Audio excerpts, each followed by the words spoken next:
بالله من الشيطان الرجيم. بسم الله الرحمن الرحيم. والصافات صفا فالزاجرات زجرا فالتاليات ذكرا إن إلهكم لواحد رب السماوات والأرض وما بينهما ورب المشارق. پناہ پکڑتا ہوں میں اللہ کی شیطان مردود سے. اللہ کے نام سے شروع کرتا ہوں جو بے حد مہربان بار بار رحم کرنے والا ہے. قسم ہے صف باندھنے والوں کی قطار بن کر، پھر ڈانٹنے والوں کی جھڑک کر، پھر پڑھنے والوں کی یاد کر کر کے. یہ سورہ صافات ہے. یہ مکی سورت ہے اور جیسا کہ سورہ یاسین میں توحید کے دلائل بیان ہوئے اور آخرت کا عقیدہ بیان ہوا، اس صورت میں بھی اللہ تعالیٰ نے عقید توحید، عقید آخرت، عقید رسالت کو بیان فرمایا ہے. مکی صورتوں میں عام طریقے پر یہی مضامین ہیں، اس لیے کہ مکہ مکرمہ کے دور میں احکامات نہیں آئے تھے. اس وقت تو ایمانیات کی تعلیم دی جا رہی تھی، ایمان سکھایا جا رہا تھا، عقائد سکھائے جا رہے تھے، توحید کے دلائل دیے جا رہے تھے اور شرک کی نجاست بیان کی جا رہی تھی. آغاز کیا گیا قسم کے ساتھ، صف بنانے والوں کی قسم. اس سے یا تو فرشتے مراد ہیں جو اللہ کا حکم سننے کے لیے قطار لگائے ہوئے ہوتے ہیں، اور یا تو نمازی مراد ہیں جو صف میں کھڑے ہو کر نماز پڑھتے ہیں، یا وہ مجاہدین مراد ہیں جو صف لگا کر جہاد کرتے ہیں. سورہ صف میں 28ویں پارے میں ان اللہ یحب الذین یقاتلون فی سبیلہ صفا کأنہم بنیان مرصوص. یقیناً اللہ تعالیٰ ان لوگوں سے محبت کرتا ہے جو اس کے راستے میں صف باندھ کر لڑائی لڑتے ہیں، گویا کہ وہ مضبوط عمارت ہو، یعنی بالکل مضبوط صف بندی کرتے ہیں کہ کوئی دراڑ نہیں ہو، کوئی شغاف نہیں. نماز میں بھی سلیقے سے صف لگانے کا حکم ہے، آڑی ترچھی صف نہ لگائیے. کہا گیا کہ صف ٹھیک لگایا کرو اور نہ دل میں بھی قدورت آ جائے. صفیں آڑی ترچھی ہوں گی تو دل میں بھی اس کا اثر ظاہر ہوگا. آج کل لوگ صف لگانے میں دھیان نہیں دیتے. جہاں کھڑے ہوئیے دیکھیے تو کوئی 2 انگل آگے ہے، کوئی 2 انگل پیچھے ہے، کوئی دائیں جھکا ہے، کوئی بائیں جھکا ہے. صفوں کا اہتمام کرنا چاہیے اور صف بالکل سیدھی ہونی چاہیے، اس لیے کہ نماز بندگی بھی ہے اور تربیت بھی ہے، عبادت بھی ہے اور تربیت بھی ہے. تربیت دی جا رہی ہے نظم کی، ضبط کی، تربیت دی جا رہی ہے قاعدے کی، قانون کی، تربیت دی جا رہی ہے سلیقے کی، طریقے کی. سکھایا جا رہا ہے کہ آدمی کس طرح اس کو جینا چاہیے، جو کام کرے سلیقے سے کرے. صف بنا رہا ہے بہترین صف بنائے تاکہ دوسرے کام بھی بہتر طریقے سے کرنے کی عادت آئے. اگر صف بندی غلط ہو رہی ہے تو پھر اور کون سا کام صحیح ہوگا؟ ہر کام میں بد سلیقگی آئے گی، اور بد سلیقہ رہنا یہ ہمارا شعار نہیں ہے، یہ دوسروں کا طریقہ ہے۔ ہمیں تربیت دی گئی ہے نظم و ضبط کی، ڈسپلین کی، جس طرح فوجیوں کو تربیت دی جاتی ہے، ہاتھ ایسے کرو، پیر ایسے کرو، اور ہاتھ میں بندوق اس طرح لو اور ایسے فائر کرو، اور جب آواز لگائی جائے تو بالکل سیدھے کھڑے ہو جاؤ، اور جب آواز لگائی جائے تو چل پڑو، اور جب آواز لگائی جائے تو ٹھہر جاؤ۔ ایک ایک اشارے پر وہ حرکت کرتے ہیں۔ غور کیا جائے تو نماز میں بھی بہترین تربیت ہے۔ اللہ اکبر کہا جا رہا ہے، سب جھک جا رہے ہیں، اور سمع اللہ لمن حمدہ کہا جا رہا ہے، سب رکوع سے سر اٹھا رہے ہیں، پھر سجدے میں جا رہے ہیں۔ حرم شریف میں لاکھوں لاکھ لوگ ہوتے ہیں، اقامت شروع ہوئی اور سب صف لگا لیتے ہیں، اور ایک امام کی آواز پر سب جھک جاتے ہیں۔ لاکھوں لاکھ لوگ ایک ساتھ رکوع کر رہے ہیں اور سجدہ کر رہے ہیں۔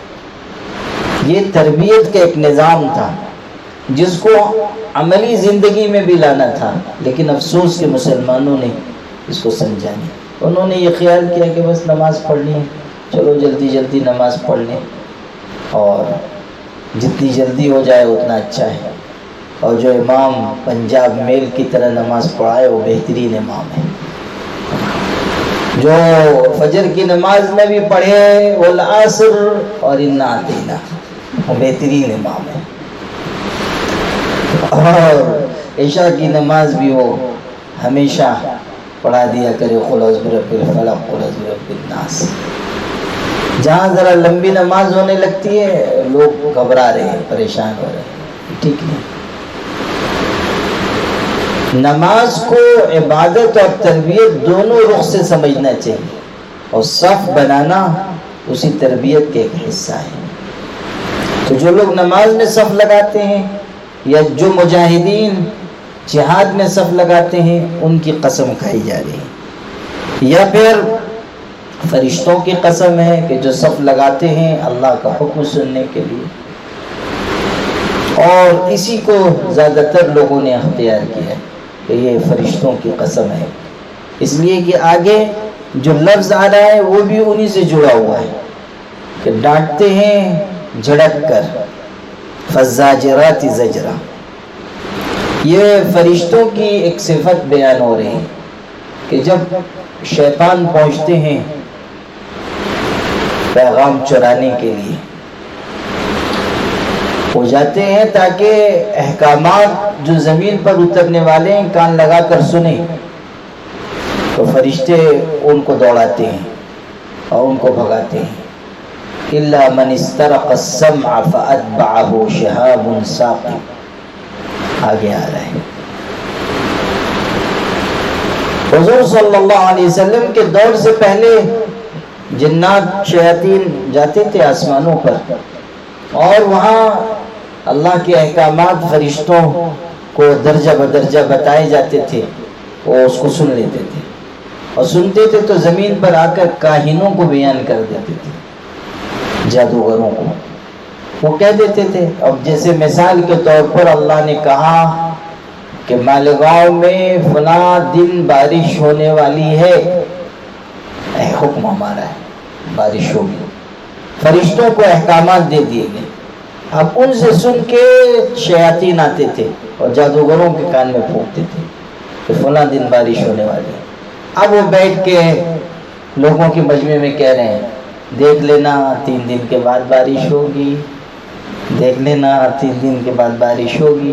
اب بارش ہوئی تو لوگ کہتے تھے کہ واہ واہ کیا آدمی ہے، بڑا باکمال شخص ہے، اس کو بہت چیزیں معلوم ہو جاتی ہیں، بہت گہرا علم اس کے پاس ہے۔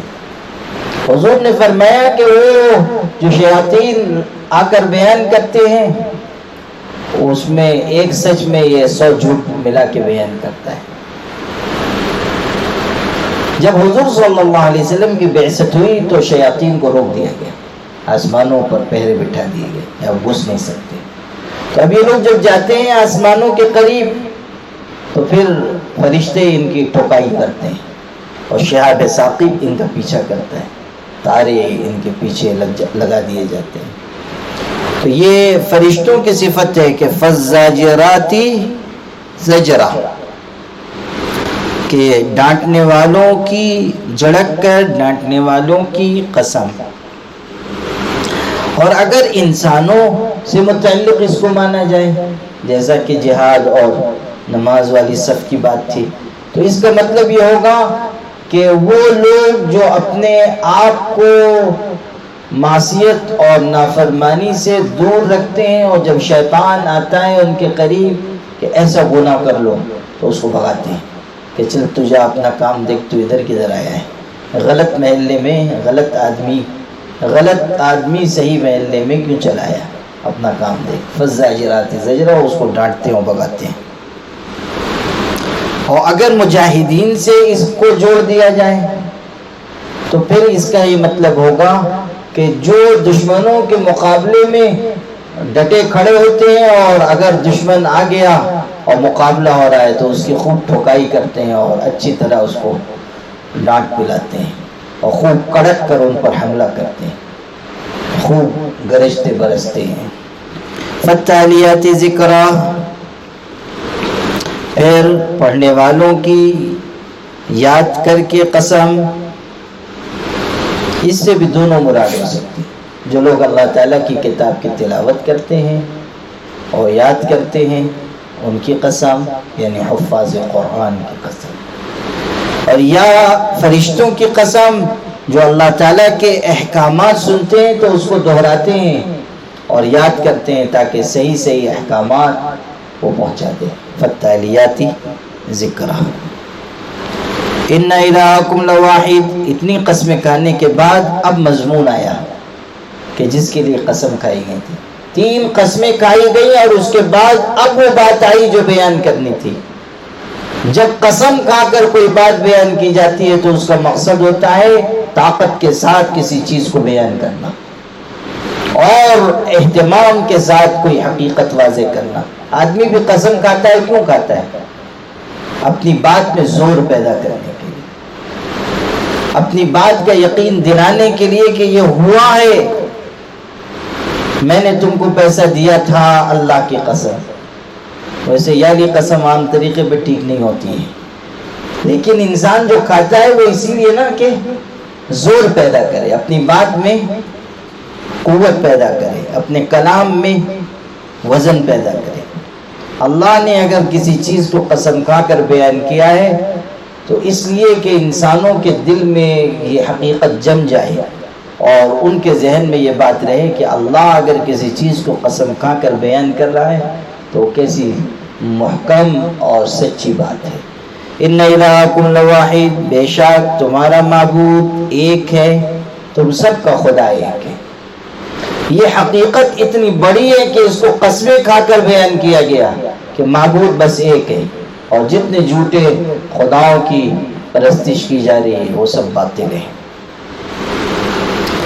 جب مشرکین کے سامنے حضور صلی اللہ علیہ وسلم نے یہ بات پیش کی کہ خدا تو بس ایک ہے، ان کو بڑی حیرت ہوتی تھی۔ وہ کہتے تھے اجعل الآلہۃ الہا واحدا ان ھذا لشیء عجاب۔ ابھی اگلی صورت میں آئے گا، سورہ صاد کی آیت ہے کہ انہوں نے تو سارے معبودوں کا بس ایک معبود بنا دیا۔ یہ بہت ہی عجیب بات ہے، ان کو عجیب لگتی تھی کہ کہاں تو ہم اتنے ساروں کو پوچھتے تھے اور یہ کہتے ہیں کہ بس ایک ہے، اسی کی بات مانو۔ رب السماوات والارض وما بینہما، پروردگار ہے آسمانوں کا اور زمین کا اور جو کچھ ان دونوں کے بیچ میں ہے، اور مشرقوں کا پروردگار، مشرقوں کا پروردگار۔ یہ جو مشارق کہا گیا اس سے تمام ستاروں کے طلوع ہونے کے مقامات مراد ہیں۔ مشارق، مشرقوں کا پروردگار، یا سورج کے روزانہ طلوع ہونے والی منزل مراد ہے۔ سورج جو نکلتا ہے ہر روز اس کی منزل، اس کا مقام الگ ہوتا ہے۔ ہم تو سمجھتے ہیں کہ بس وہ ایک ہی جگہ سے نکل رہا ہے، لیکن جو لوگ فلکیات کا علم رکھتے ہیں وہ جانتے ہیں کہ سورج روزانہ الگ الگ جگہ سے طلوع ہوتا ہے.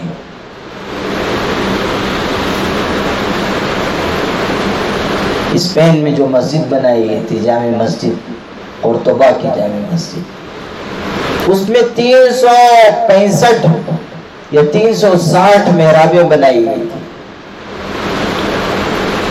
اور ان محرابوں کو اس طور پر بنایا گیا تھا کہ ہر دن جو سورج طلوع ہوتا تھا تو وہ دوسری محراب میں طلوع ہوتا تھا. یعنی جو بنانے والے تھے وہ تعمیرات کے بھی ماہر تھے اور فلکیات کے بھی ماہر تھے. ہمارے باپ دادا نے وہ کچھ بنا کر دکھا دیا کہ آج کل کے لوگ اس کو سمجھ لیں, تب بھی ان کو ایوارڈ دینا چاہیے جو ہمارے باپ دادا نے کر کے دکھایا. اللہ اکبر. تو وہ جو مقامات ہیں سورج کے منزلیں وہ مراد ہو سکتی ہیں المشارق سے. یہ نہ سمجھا جائے کہ مشرق تو بس ایک ہے اور قرآن جمع استعمال کر رہا ہے کہ مشارق کا پروردگار ہے. مشارق سے مراد وہ تمام مقامات جہاں سے سورج طلوع ہوتا ہے, اور وہ 365 مقامات ہیں. وہ پروردگار ہے آسمانوں کا زمین کا, جو کچھ آسمان و زمین کے درمیان ہے, اور مشارق کا بھی پروردگار ہے.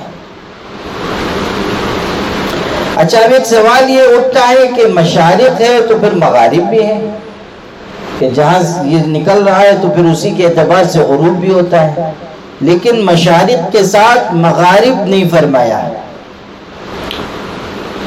وہ اس لیے کہ سورج کے طلوع ہونے کے وقت جو چیز نعمت برکت ظاہر ہوتی ہے, غروب کے وقت وہ نعمتیں سورج کے ساتھ چلی جاتی ہیں. تو نعمتوں کے ظہور کی بات یہاں کی جا رہی ہے, اس لیے مشارق کا. سورج جب طلوع ہوتا ہے ساری دنیا جگمگا اٹھتی ہے, اب غروب ہوا تو وہ ساری روشنی, حرارت, کرنیں اور جو کچھ نعمتیں تھیں وہ سب سورج کے ساتھ غروب ہو گئی. تو اللہ تعالیٰ نعمتوں کا اظہار کر رہا ہے, اس لیے مشارق کہہ رہا ہے, مغارب نہیں. اِنَّا زَيَّنَّا السَّمَاءَ الدُّنْيَا بِزِينَةٍ الْكَوَاكِبِ, ہم نے آسمان دنیا کو ایک رونق دی, جو تارے ہیں ہم نے مزین کر دیا, ہم نے خوشنما بنا دیا.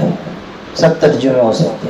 ہم نے رونق دے دی, ہم نے خوبصورت بنا دیا. کس کے ذریعے؟ تاروں کے ذریعے. آسمان دنیا, آسمان تو بہت ہیں, آسمان پہلا, دوسرا, تیسرا, چوتھا, پانچواں, چھٹا, ساتواں, 7 آسمان, جیسا کہ سورہ طلاق میں ذکر ہے. سورہ طلاق میں تذکرہ ہے, اللہ الذی خلق 7 سماوات ومن الارض مثلہن, اللہ نے 7 آسمان بنائے اور زمینیں بھی انہی کی طرح, زمینیں بھی 7 سماوات ومن الارض مثلہن.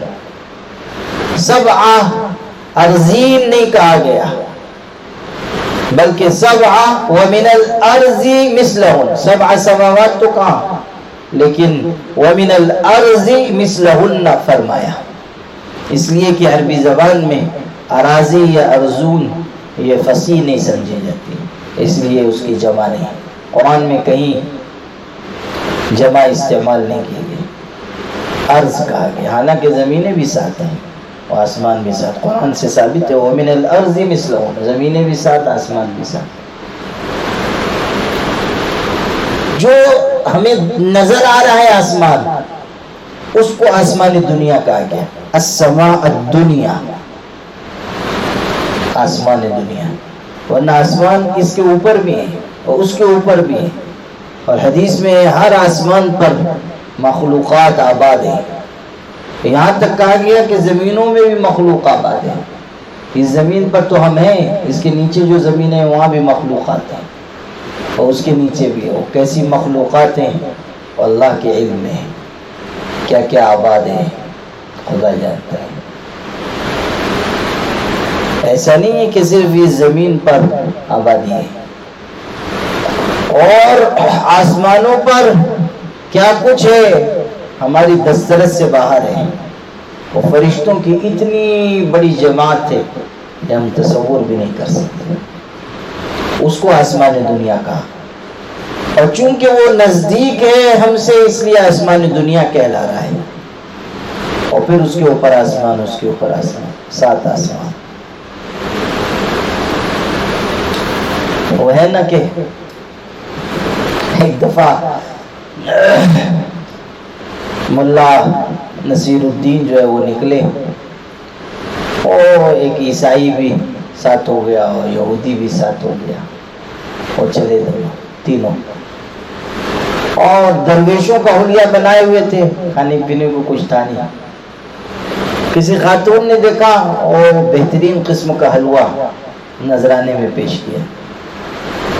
اب تینوں جو ہے، تینوں کی اس پہ نیت خراب تھی، اور چاہتے تھے کہ اکیلے کھا لیں۔ تو یہ طے ہوا کہ چلو سو جاتے ہیں، جو سب سے اچھا خواب دیکھے گا وہ حلوے کا حقدار ہوگا۔ سو گئے، اٹھے تو خواب بیان ہونا شروع ہوا۔ یہودی نے کہا میں سویا تو حضرت موسیٰ علیہ السلام خواب میں آئے، بڑی مجھ پہ شفقت کی، اعزاز کیا، پھر میرا ہاتھ پکڑ کر وہ لے کر گئے چوتھے آسمان پر، لے کر گئے چوتھا آسمان، اور وہاں بھی بڑا انعام اعزاز و اکرام کیا۔ عیسائی نے کہا میں نے بھی خواب دیکھا، میرے خواب میں عیسیٰ علیہ السلام آئے، اور انہوں نے مجھ پہ بڑی شفقت کی، اور پھر میرا ہاتھ پکڑا اور مجھ کو 5ویں آسمان پہ، اس لیے کہ تو چوتھے ہی پہ تھا، تو اس نے سوچا کہ ذرا اور اوپر جانا چاہیے۔ جب جھوٹا خواب ہی بیان ہو رہا ہے تو پھر ٹھکانے سے بیان ہو۔ آج کل بھی لوگوں کو عادت ہو گئی جھوٹے خواب بیان کرنے، اور اللہ معاف کرے کہ بعض دیندار بھی بہترین قسم کے گھڑے ہوئے خواب بیان کرتے۔ حالانکہ برا انسان ہے جو اپنی آنکھوں کو وہ دکھائے جو اس نے نہیں دیکھی ہے، جو چیزیں اس نے نہیں دیکھی۔ حدیث میں بات ہے، بری بات ہے، انسان وہی بیان کرے جو وہ دیکھتا ہے، اور خام خواہ خواب بیان بھی نہیں کرنے چاہیے۔ تو وہ اس نے کہا کہ میں 5ویں آسمان پہ مجھ کو حضرت عیسیٰ لے گئے۔ کہا ملا نصیر الدین سے اب تم بیان کرو۔ انہوں نے کہا کہ میرے خواب میں حضرت جبریل علیہ السلام آئے اور ایک ڈنڈا لے کر آئے تھے۔ انہوں نے مجھ سے کہا کہ اٹھ، اور میں اٹھ گیا۔ انہوں نے کہا حلوہ کھا، میں نے حلوہ کھایا، اور چونکہ وہ ڈنڈا لے کے مجھ میں سوار تھے تو اس لیے مجھ کو حلوہ کھانا پڑا۔ وہ دونوں چونکے کہ اس نے تو رات ہی کو سارا حلوہ صاف کر دیا، اور غصے میں کہنے لگے کمبخت، اگر کھا ہی رہا تھا تو ہم دونوں کو بھی جگا لیا ہوتا۔ تو اس نے کہا کہ کیسے جگاتا ہے، 4تھے آسمان پہ تھا اور ایک 5ویں آسمان پہ تھا، وہ کیسے جگاتا؟ لا الہ الا اللہ۔ تو آسمان جو ہے وہ 7 ہے، لیکن جو آسمان دنیا سے قریب ہے اس کو آسمان دنیا کہا، اور اسی کو اللہ نے ستاروں سے مزین کیا۔ اِنَّا زَيَّنَّا السَّمَاءَ الدُّنْيَا بِزِينَةٍ الْكَوَاكِبِ۔ اب آپ دیکھیے کہ جب اندھیری رات میں ستارے جگمگاتے ہیں کیسا خوبصورت منظر ہوتا ہے، اور ایسا معلوم ہوتا ہے جیسے آسمان پہ قندیلیں روشن ہیں اور چراغ جگہ جگہ جلا دیے گئے، کتنا خوبصورت منظر معلوم ہوتا ہے۔ اچھا، یہ جو ستارے ہیں ان کا کام صرف زینت کا نہیں ہے، خود قرآن میں یہ بات دوسری جگہ ہے، وَبِالنَّجْمِ هُمْ يَهْتَدُونَ، ستاروں سے لوگ راستہ معلوم کر لیتے ہیں۔ اس زمانے میں ستاروں سے راہ سفر متعین کی جاتی تھی۔ پہلے تو یہ نہیں تھا نا کہ ادھر فلاں شہر ہے، ادھر فلاں شہر ہے، اب تو ایک بٹن دبائیے ساری دنیا کا نقشہ سامنے۔ لیکن اس زمانے میں یہ ہوتا تھا کہ ستارے کے سیدھ میں سفر کریں گے تو فلاں جگہ جائیں گے، اس کے الٹے سفر کریں گے تو فلاں جگہ جائیں گے۔ اور ستاروں کا ایک کام اور ہے، وہ رجوما للشیاطین، سورہ ملک میں رجوما للشیاطین، شیطانوں کو مارا جاتا ہے۔ تو یہ تین باتیں ہوئی، زینت اور شیطانوں کو رجم کرنا اور راستے کی خبر معلوم کرنا۔ وحفظا من کل شیطان مارد، اور ہر سرکش شیطان سے حفاظت کا ذریعہ بنایا۔ بعض ستارے ایسے ہیں کہ جو شیاطین کو پھینک کر مارے جاتے ہیں، اور ان کی سرکشی اور ان کی نقصان پہنچانے کی کیفیت کو ختم کیا جاتا ہے۔ لا يسمعون إلى الملأ الأعلى ويقذفون من كل جانب دحورا، اوپر کی مجلس تک سن نہیں سکتے اور ان پر ہر طرف سے بگانے کے لیے پھینکے جاتے ہیں۔ وَلَهُمْ عَذَابٌ وَاصِبٌ، اور ان پر ہمیشہ کے لیے مار ہے۔ شیطانوں کو انگارہ پھینک کر مارا جاتا ہے، اور زخمی ہو کر یا تو وہ لوٹ جاتا ہے یا مر جاتا ہے۔ بعض علماء کہتے ہیں مر جاتا ہے، اور بعض کہتے ہیں کہ زخمی ہو کر لوٹ آتا ہے۔ اور بعض علماء نے کہا کبھی وہ شیاطین کو لگ جاتا ہے اور کبھی نہیں بھی لگتا ہے اور بچ جاتے ہیں۔ بیضاوی میں پوری بحث ہے کہ علماء نے اس میں جو اختلاف کیا ہے کہ وہ مرتے ہیں یا نہیں مرتے ہیں، اور زخمی ہوتے ہیں تو کس طرح اور مرتے ہیں تو کس طرح۔ بہرحال یہ تو ثابت ہے کہ ان پر پھینک کر انگارہ پھینک کر مارا جاتا ہے، اور یہ جو فرشتوں کی مجلس میں پہنچتے ہیں، پہنچنے کی کوشش کرتے ہیں، تو اس سے ان کو روک دیا جاتا ہے۔ إِلَّا مَنْ خَطِفَ الْخَطْفَةَ فَأَتْبَعَهُ شِهَابٌ ثَاقِبٌ، مگر جو کوئی اچک کر لے آیا، اس کے پیچھے چمکتا انگارہ لگ گیا۔ کبھی ایسا ہوتا ہے کہ افراتفری مچی ہوئی ہے، بھاگ دوڑ ہو رہی ہے، اسی افراتفری میں کوئی ایک آدھ بات، کوئی ایک آدھ خبر اچک کر کوئی لے آیا شیطان۔ مگر ایسا بھی ہوتا ہے تب بھی فرشتے شہاب ثاقب لے کر اس کا تعاقب کرتے ہیں، پیچھے لگ جاتے ہیں۔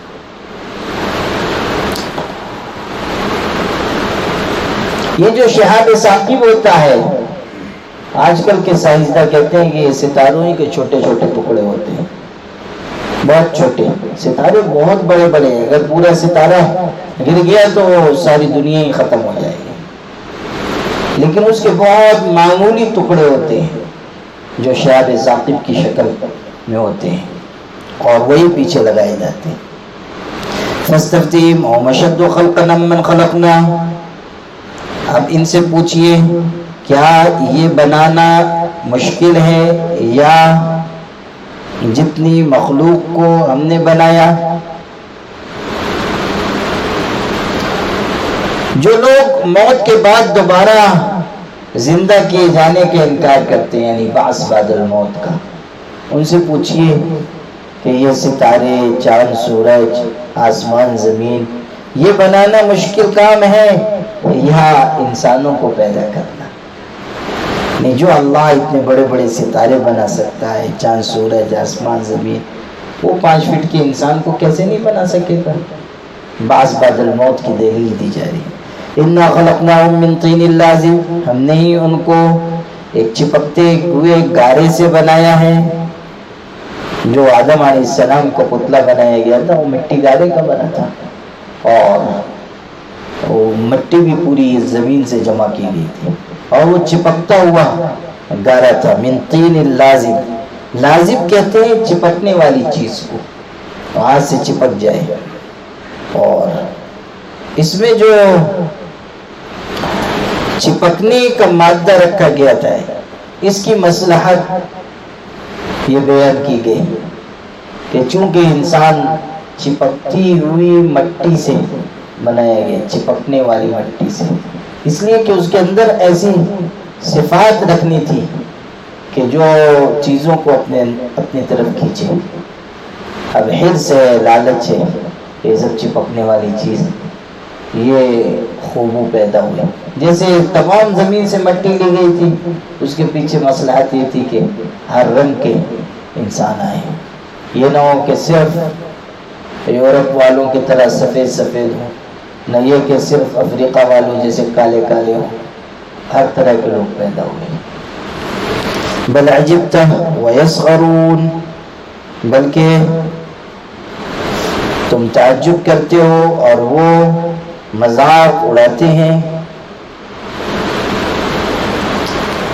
حضور صلی اللہ علیہ وسلم کو حیرت ہوتی تھی کہ ایسی حقیقتیں ان کے سامنے بیان کی جا رہی ہیں.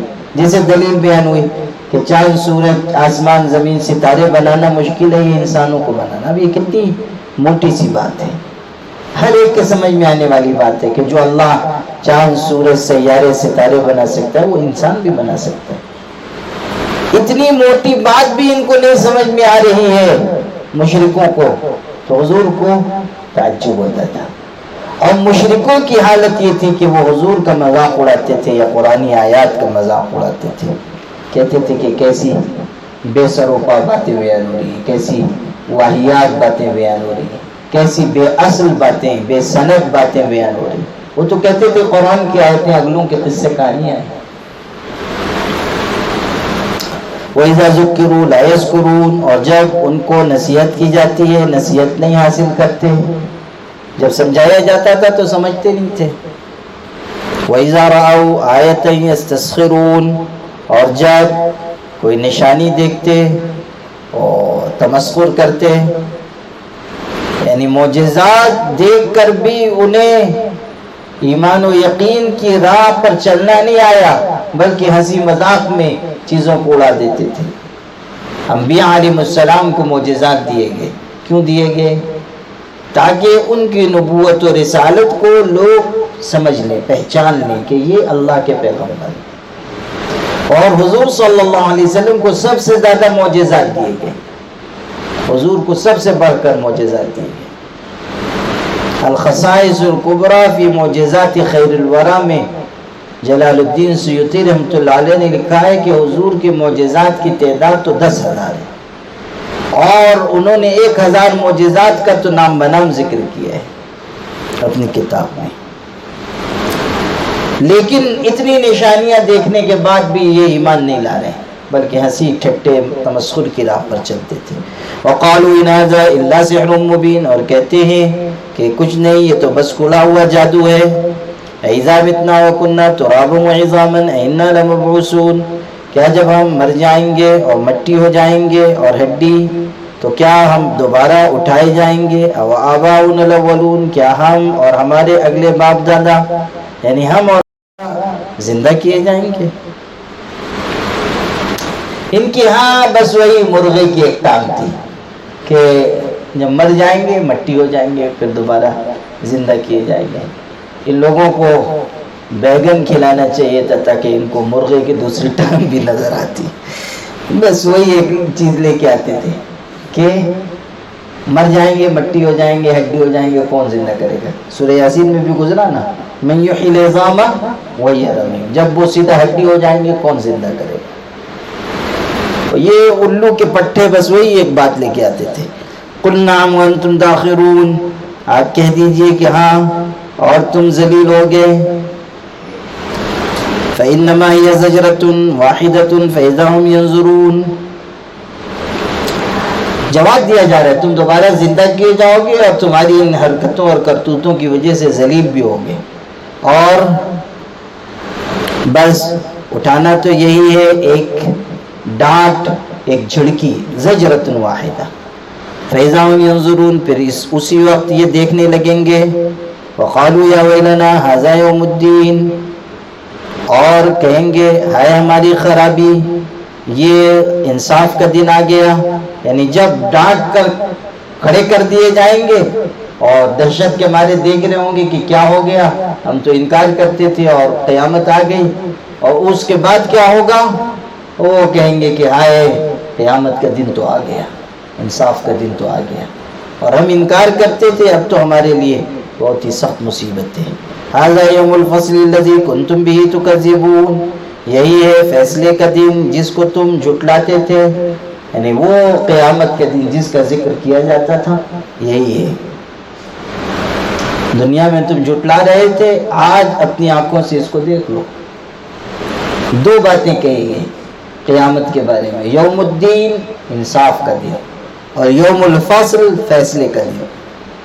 قیامت کے دن فیصلے کا دن بھی ہوگا اور فیصلہ مبنی بر انصاف ہوگا، کوئی کسی قسم کا ظلم نہیں ہوگا، جیسا کہ ارشاد ہوا 17ویں پارے میں کہ اللہ تعالیٰ قیامت کے دن ترازو قائم کرے گا، انصاف کے ترازو۔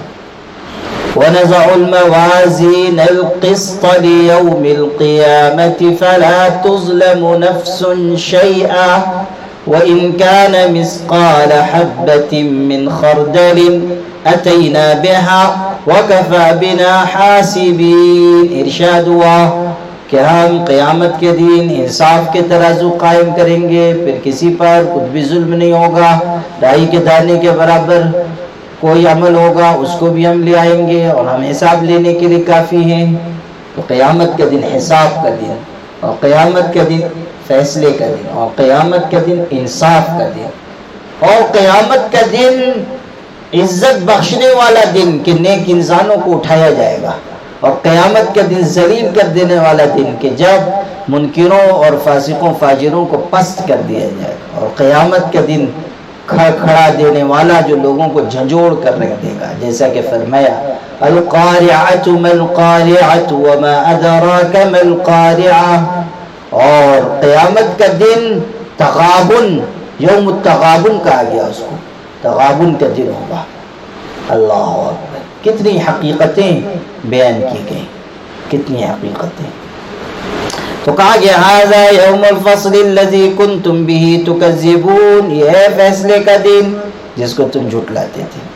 اور جب قیامت کا دن دیکھ لیں گے اور ساری حقیقتیں کھل کر آ جائیں گے، وہ حسرت کریں گے، افسوس کریں گے کاش ہم نے مان لیا ہوتا، اور اللہ تعالیٰ سے التجا کریں گے ربنا اخرجنا نعمل صالحا غیر الذی کنا نعمل۔ سورہ فاطر میں اللہ ہمیں اس سے نکال دیجئے، ہم ایسا عمل کریں گے جو پہلے نہیں کرتے تھے، یعنی جو کرتوت کر کے آئے اب نہیں کریں گے، اب اچھا عمل کریں گے، اب ان کو واپس بھیج دیجئے۔ تو کیا کہا جائے گا اولم نعمرکم ما یتذکر فیہ من تذکر وجاءکم النذیر، کیا ہم نے تم کو اتنی عمر نہیں دی تھی کہ جس میں کوئی نصیحت پکڑنے والا نصیحت پکڑ لیتا، اور ڈرانے والا بھی تمہارے پاس آ گیا، یعنی پیغمبر بھی آئے، عمر بھی دی گئی، عقل و شعور بھی دیا گیا، اگر سمجھنا چاہتے سمجھ لیتے، لیکن تم نے عقل و خیرت کو بیچ دیا تھا، اور تم نے اپنی دماغی صلاحیتوں کو اندھی تقلید کی نظر کر دیا، اور تم نے سمجھ و شعور کو بیل کے بارو بار بیچ دیا، اور اس کے بدلے میں بیل خرید لیے، اور تکذیب کے راستے پہ چلتے رہے، نتیجہ یہ نکلا کہ آج حسرت و افسوس کے علاوہ تمہارے ہاتھ میں کچھ بھی نہیں۔ آج بھی قرآن تمام منکرین کو آواز دے رہا ہے کہ آج قیامت کو مان لو ورنہ کل تمہارا بھی یہی حشر ہوگا۔ بارک اللہ لی ولکم فی القرآن العظیم ونفعنی وإیاکم بالآیات والذکر الحکیم، انہ تعالی جواد کریم ملک بر رؤوف رحیم۔